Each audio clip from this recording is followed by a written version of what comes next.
देखो पूर्णांक हम पढ़ रहे थे ना, तो पूर्णांकों में जो है योग के कुछ गुण होते हैं। ठीक है, क्या होते हैं? योग के कुछ गुण होते हैं। मतलब जोड़ जब हम करते हैं, जोड़ते हैं, एडिशन करते हैं, तो उसके कुछ फैक्ट और रूल होते हैं। ठीक है, अब रूल क्या है? ये देखो, एक होता है योग का समृद्ध, ठीक है, गुण। इसमें क्या होता है? चाहे, ठीक है, प्लस को प्लस में जोड़ दो, मतलब चाहे तुम्हारी संख्या पूर्णांक हो, चाहे वो पॉजिटिव हो या निगेटिव हो, उनको जोड़ने पर हमेशा क्या आता है? पूर्णांक आता है। जैसे मान लो हम 3 को 6 में जोड़ते हैं तो कितना आता है? 9। और 9 को -3 से घटाते हैं तो कितना आता है? 6। या 3 को -9 से घटाते हैं तो कितना आता है? -6। तो ये सारे क्या है? पूर्णांक है, चाहे वो ऋणात्मक हो चाहे धनात्मक हो। तो ये कह रहा है दो पूर्णांकों का योग सदैव एक पूर्णांक ही होता है, चाहे वो धनात्मक हो या ऋणात्मक। समझ में आया? अब देखो योग के अंतर्गत क्रम विनिमय नियम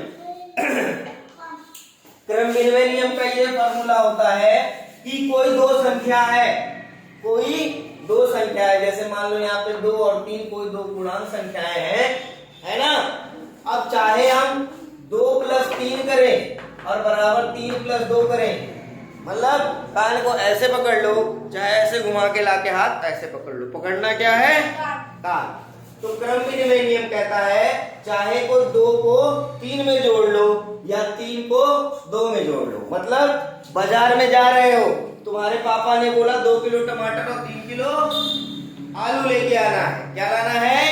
2 किलो टमाटर और 3 किलो आलू।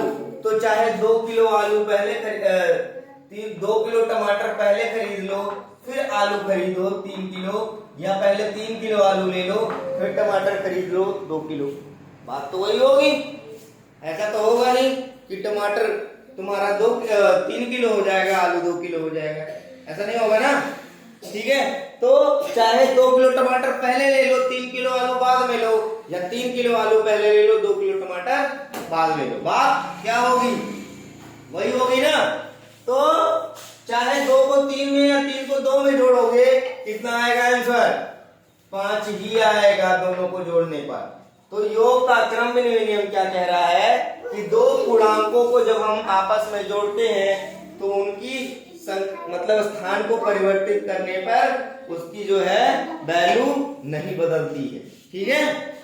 तीसरा नियम क्या कहता है योग के अंतर्गत? साहचर्य नियम। अब साहचर्य नियम का देखो क्या है कि मान लो कोई 3 संख्याएं हैं, कोई 3 संख्याएं हैं, कौन कौन सी?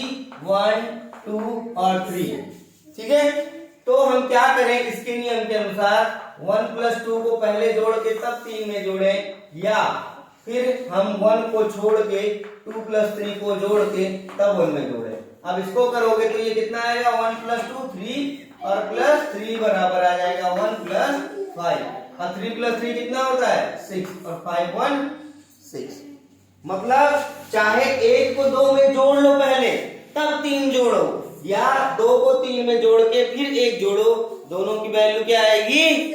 सेम। तो ये हमारा क्या हो गया? साहचर्य नियम कि जब 3 पूर्णांक हो तो 3 पूर्णांकों को आपस में जोड़ने पर या संख्या बदल कर जोड़ने पर, मतलब a + b + c कर लो, पहले a + b को जोड़ लो फिर c जोड़ो, या a को छोड़ के b + c जोड़ के तब a जोड़ो, संख्या क्या आएगी? दोनों में सेम आएगी।